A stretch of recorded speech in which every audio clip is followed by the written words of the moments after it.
Disrespect is inevitable.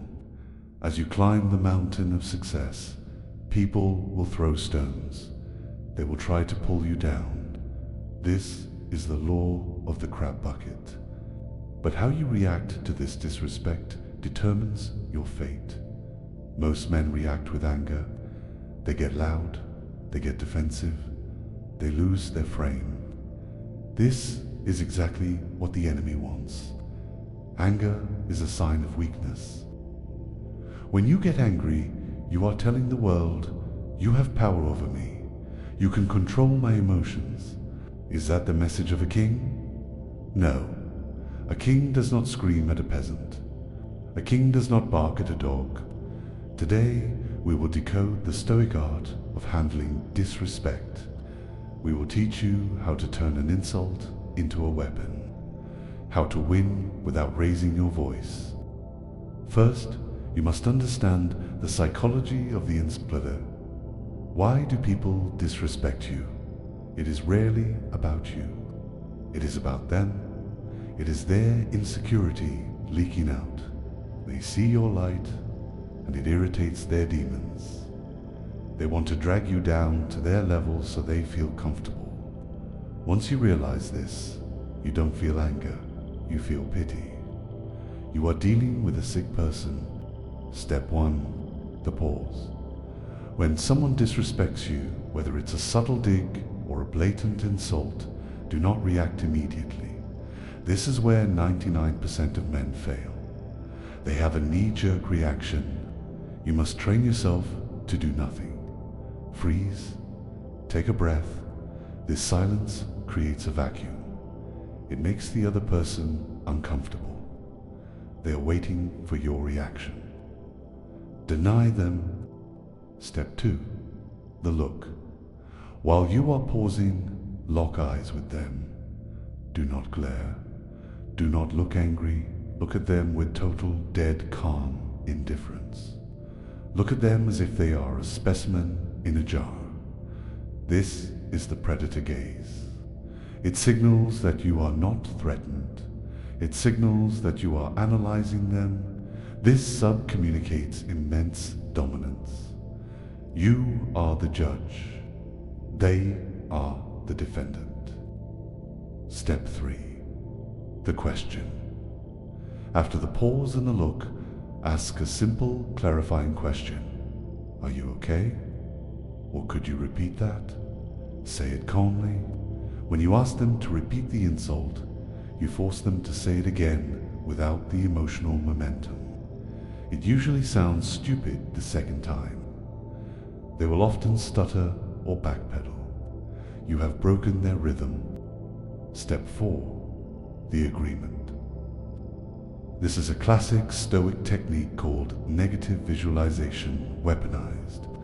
If they insult a trait of yours, agree with them. If they say, you're incompetent, you say, I've been called worse by better people. When you agree with the insult, you take away their ammunition. You show them that their words cannot hurt you because you have no ego to bruise. Epictetus said, if anyone tells you that a certain person speaks ill of you, do not make excuses about what is said of you, but answer, he was ignorant of my other faults, else he would not have mentioned these alone. Imagine the power of that response. You are so secure in yourself that you can mock yourself. This makes you bulletproof. They cannot hurt a man who is not afraid to bleed. Step 5. The silence. Sometimes the best response is no response. After they insult you, look at them for 3 seconds and then go back to what you were doing. Treat them like a glitch in the simulation. This is the ultimate form of contempt. You are saying you are not even worth the calories it would take to respond to you. This destroys their ego. Why is anger a trap? Anger narrows your vision. It makes you stupid. When you are angry, you make mistakes. You say things you regret. You look unstable. The Stoics believed that anger is a temporary madness. In a confrontation, the man who stays calm is the man who is in control. He who angers you conquers you. Do not let them conquer you. Let's talk about the frame. In every social interaction, there is a dominant frame. If you react to them, you are entering their frame. You are playing by their rules.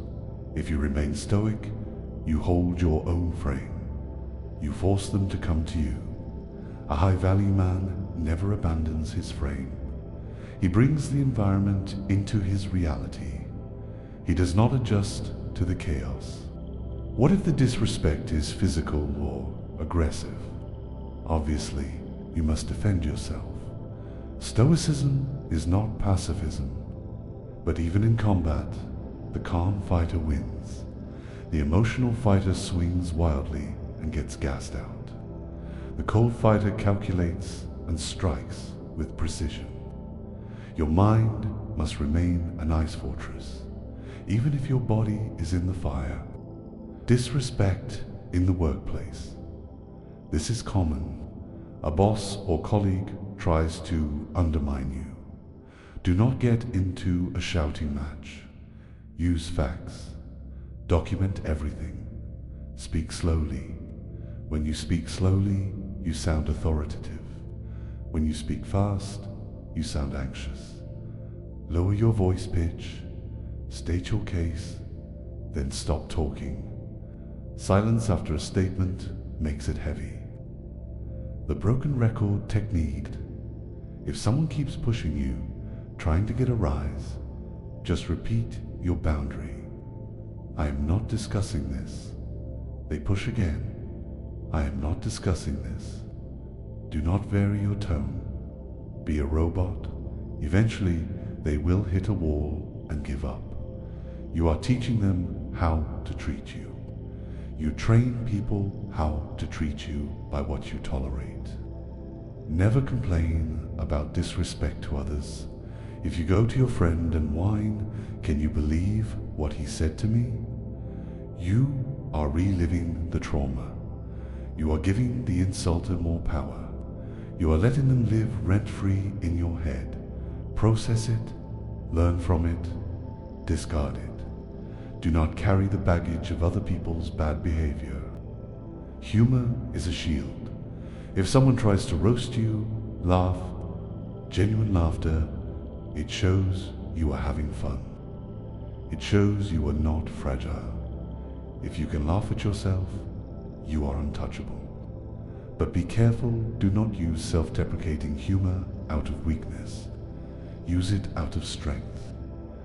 There is a difference between a jester and a king who has a sense of humor. The concept of status. High-status individuals do not get offended by low-status individuals. A lion does not get offended by a fly. If you get offended, you are admitting that the other person is on your level. You are admitting that their opinion matters. Elevate your self-image.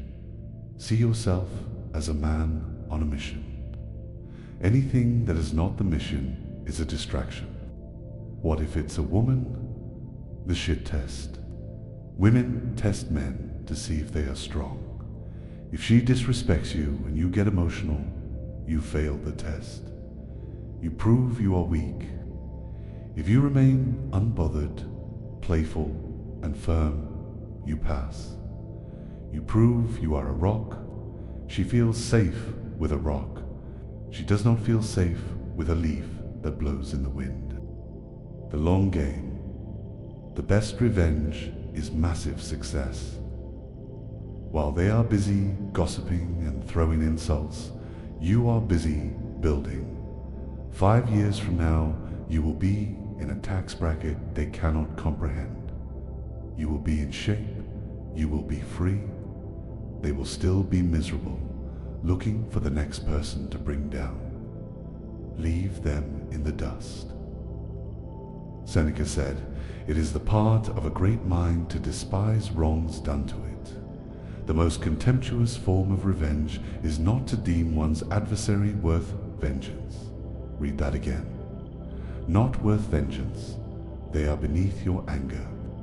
This is the ultimate hierarchy. You are up here, they are down there. Do not look down. Dealing with family, this is the hardest. Disrespect from parents or siblings cuts deep. But the rule remains. You cannot control them. You can only control your response. Set boundaries. If they cross them, leave the room. You do not owe anyone your presence if they do not respect your peace. Blood is not a license to abuse. The gray rock method, when dealing with a narcissist who disrespects you, become a gray rock, boring, unresponsive, monotone. Give them no fuel, no drama. They feed on drama. Starve them. Eventually, they will move on to an easier target. You protect your energy by becoming uninteresting to the predator. Visualize your mental armor. Every morning, put it on. Tell yourself, today I will meet ungrateful, violent, treacherous, envious, uncharitable men. Marcus Aurelius did this. He expected disrespect. So when it happened, he wasn't surprised. He was ready. If you expect everyone to be nice, you are delusional. Expect the world to be sharp and be harder. Confidence versus arrogance. Arrogance screams. Confidence whispers. The arrogant man is easily triggered because his ego is fragile.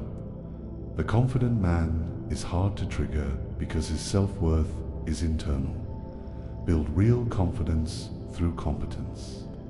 If you know you are a killer, you don't need to prove it to a random idiot in the comment section. Let's recap the protocol. 1. Pause. Predator gaze. 3. Clarifying question. 4. Radical agreement or total silence. Master these steps. Practice them in the mirror. It will feel unnatural at first. You will want to fight back. Resist. Hold the tension. The tension is where the power lies. Master the tension. Master the room. Understand that disrespect is often a projection. When someone calls you greedy, they are usually broke. When they call you lucky, they are usually lazy. When they call you stupid, they are insecure about their intelligence. Listen to their insults carefully. They are confessing their own sins. Use this data to navigate around them. Do not seek validation. If you need people to respect you to feel good, you are a slave. You must respect yourself enough that their disrespect bounces off. Do you respect your own time? Do you keep your promises to yourself? That is the only respect that matters. If you have self-respect, external disrespect feels like a joke. It feels absurd. Finally, remember that you are going to die. In 100 years, nobody will remember the insult. Nobody will remember who was right. All that matters is how you lived. Did you live with dignity? Did you keep your cool? Or did you waste your life arguing with fools? Choose dignity. Choose the high road. Not because it is nice, but because it is the path of the king.